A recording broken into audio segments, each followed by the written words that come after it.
Ini terserang hama ulat pada beberapa tanaman ya teman-teman ya. Tuh. Ini.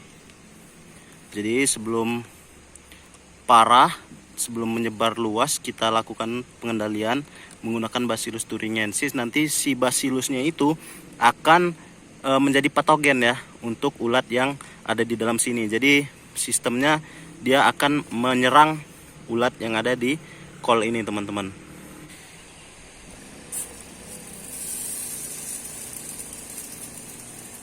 Halo, assalamualaikum sobat tani. Kali ini kita akan melakukan pengendalian ulat ya pada tanaman kol khususnya.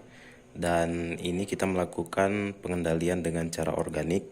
Di sini kita menggunakan merek dagang Dipel ya, insektisida biologi dengan bahan aktifnya itu Bacillus thuringiensis.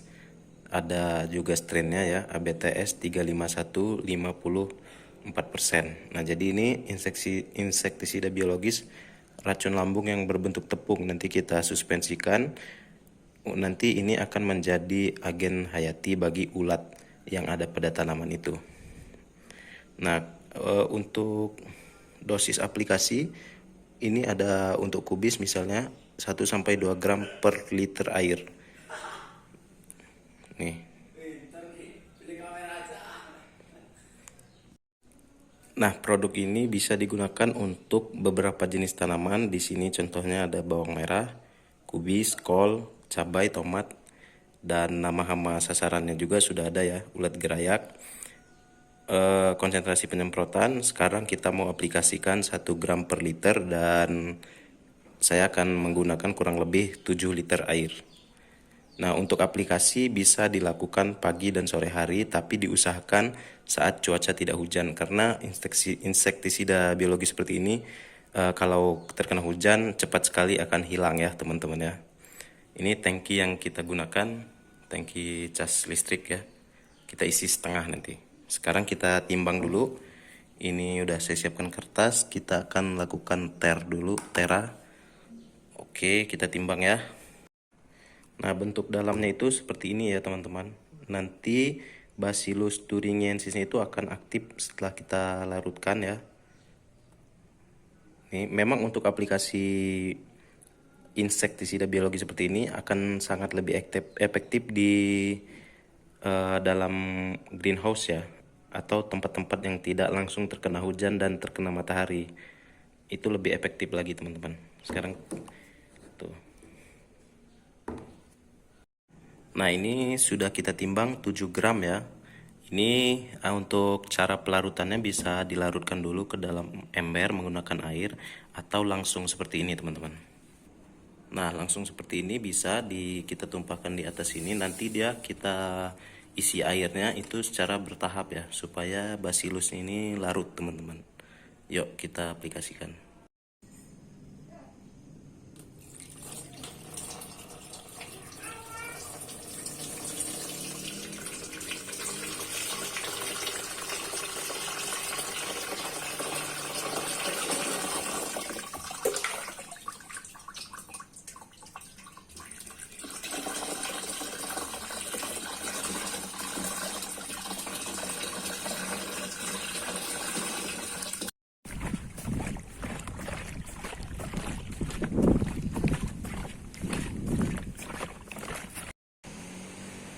Nah, ini adalah kol Jepang yang akan kita aplikasikan Bacillus thuringiensisnya.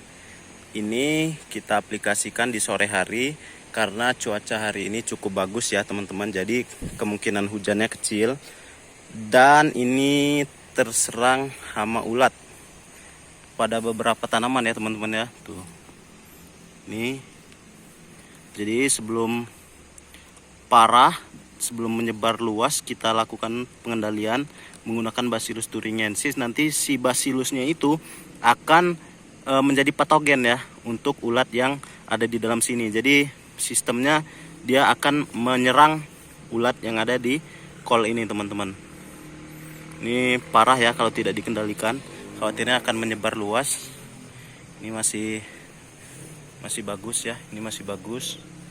Ini juga masih bagus, akan mulai ngecrop. Dan sekarang kita akan semprot ya teman-teman ya. Tadi kita menggunakan 7 gram untuk 7 liter air. Oke.